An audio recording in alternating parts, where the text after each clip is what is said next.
This is breaking news.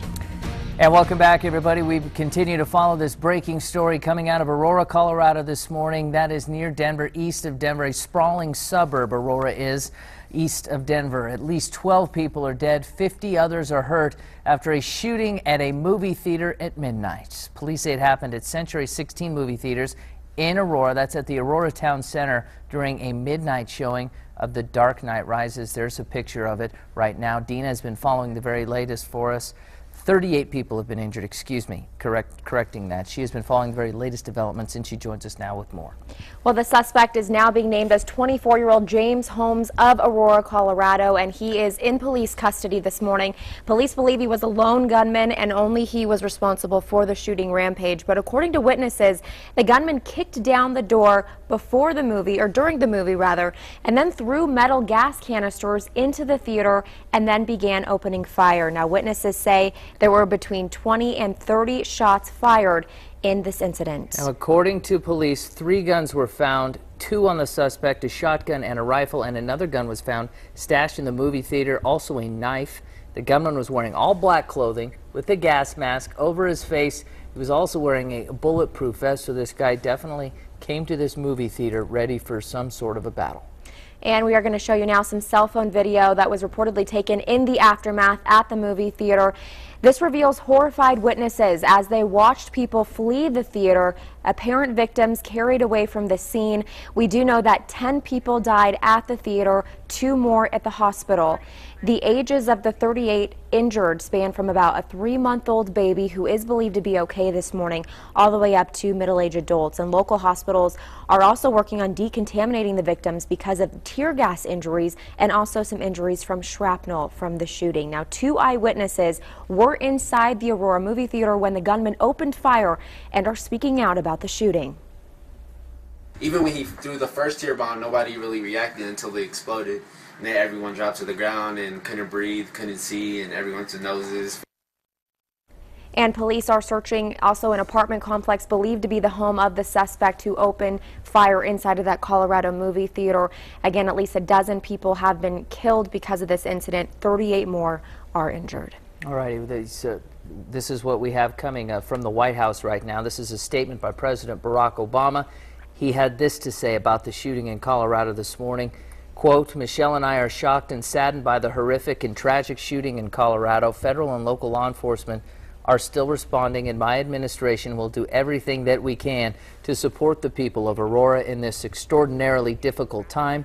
We are committed to bringing whoever was responsible to justice, ensuring the safety of our people, and caring for those who have been wounded.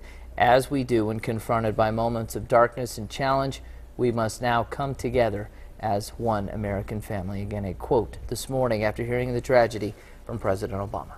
And again, police do believe that this was a lone suspect, a lone shooter. He is in police custody. Apparently, according to the witness accounts, he walked into that theater completely silent. And so hopefully now he is opening up about maybe a motive. That's obviously on the minds of many of the people in this area, wondering why he did this, what really persuaded him to walk into that theater at midnight and do what he did, according to police at least, the 12 people who were killed. And according to the reports that we have been listening to, this gunman was found in his car, sitting in his car shortly after the massacre, and they sent a robot to his car because he had told police over the phone when they called, I guess, his cell phone or found word of who this person may be.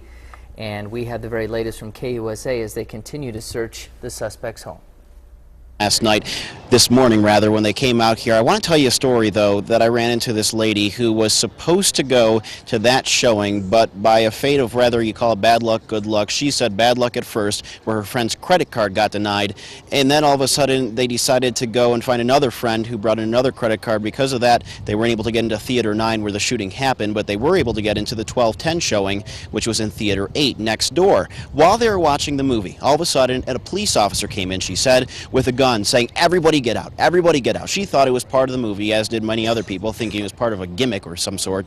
And as they left, they started to realize quickly what was going on here, and she realized that when she saw a woman who had gunshot wounds, bleeding, and she remembers just looking into that woman's eyes, the gaze that she gave, and she just says that she would never forget that look that the lady gave her, and because of that, she felt lucky. She felt lucky that she didn't end up getting into that theater where the gunman opened up fire, spraying bullets. I talked to another man who said that he heard between 50 to 60 shots within a 15-minute period. At that point, dozens and then hundreds of people started running out of the movie theater.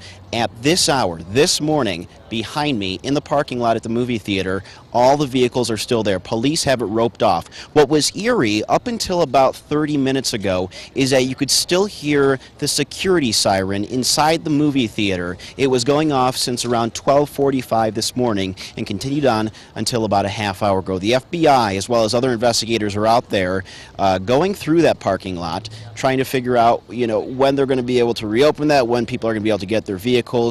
A tragic morning here in Aurora, and a lot of folks are waking up around the country wondering exactly why a person would do this. It's an NBC reporter from KUSA with the very latest on what had happened. Had some reaction from some of the folks who were there in that movie theater during the rampage. We are also going to take you right now to a briefing outside a hospital where several of the injured people were taken. We've had 4 total patients discharged. We don't anticipate any further patients from this incident, but we're always prepared. As a Level 2 trauma center, we have an internal disaster program that we activated shortly after 1 a.m. and we were able to mobilize trauma surgeons and emergency physicians and staff from the rest of the hospital to attend to our most critically ill patients. And again, I'm happy to say that we've had no fatalities so far. So if I could answer any questions you may have. Most of the injuries were, again, gunshot wounds. They varied from wounds to the chest and abdomen and trunk to also extremity wounds as well. And they appear to be of certainly high caliber. How are the medical staff holding up? We talked earlier about how nobody's ever seen anything like this before. Oh, I don't know how you could be prepared for such a thing, but I think the staff did an excellent job. They mobilized, they did what they had to do and what they've been trained to do. And I think at this point they're starting to settle down a little bit. There's an internal program we have here and support staff to kind of go through a debriefing as well and to kind of support not only the patients and the families that we've seen, but also the staff that had to take care of them. We had heard that there was a 3-month-old taken here. At this point, I don't have any information on anybody who's that young that was seen at this facility. Are there any kids here? There were teenagers here, but we don't have anybody younger than that. What is this like for your staff? I imagine they see everything, but when something like this happens, I'm sure just for these people, responders, what is this like for them? Well, we've served this community as a Level 2 trauma center for many years, and I think we're always prepared. This is certainly something outside the scope of what we routinely see, but again, I think they all banded together and did a very, very good job.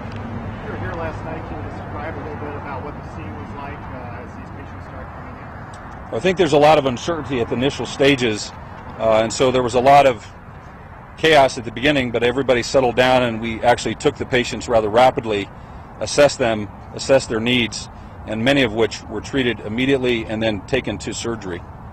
Are there still people? Okay, you've been listening to a briefing outside one of the hospitals, of course, Denver area, Aurora area hospitals, just basically filled to the gills with some of these 38 people who were wounded this morning. Initial reports were 50 people, but again, they say that at that particular hospital, none of the patients that were brought in there have died. So that is some good news, and the hospital workers have certainly done a very commendable job responding to this tragedy. Absolutely. You can imagine, as was mentioned, you can never really prepare for something like that. I know during the Reno air races tragedy last year, I was staged up at one of the hospitals, and as those victims were coming in, staff is always going to be on scene, but it's never something that they can quite wrap their head around initially. And they're not talking about broken ankles and broken arms, very severe injuries. Absolutely. Here too. We do want to, provide you with some more information on the alleged suspect. This is 24-year-old James Holmes, who is believed to be the shooter involved in the overnight shooting in Aurora. He is in police custody. We had mentioned earlier that he is believed to have been found inside of his vehicle outside of the theater when police were able to take him into custody. They believe he is the lone shooter involved in this incident, and according to witnesses, he again just kicked down the door to the movie theater, threw some metal gas canisters, and then allegedly opened fire. Latest numbers we have, though, this morning, 12 people were killed, at least 38 injured, and we will continue to follow up on this throughout the morning, provide you with more information about the suspect.